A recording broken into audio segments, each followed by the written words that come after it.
Ya, ada tiga hal kebijakan pemerintah dalam perang melawan COVID-19 ini.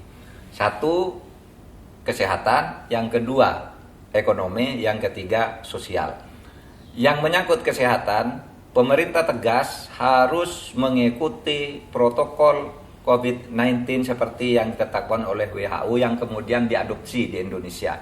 Apa itu?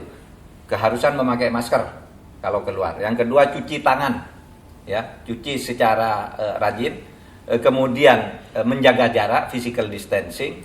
Kemudian tidak berkumpul atau tidak melakukan kerumunan-kerumunan yang menyebabkan terjadinya kontak fisik atau kontak nafas secara dekat antara orang dengan orang. Nah, itu protokol kesehatan yang mutlak harus diikuti.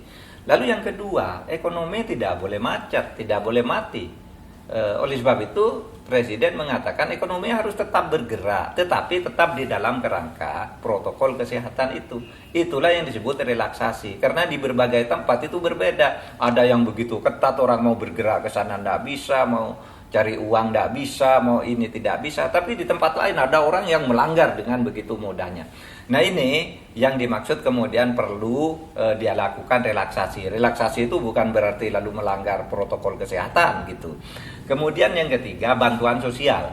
Kebijakan ketika itu bantuan sosial.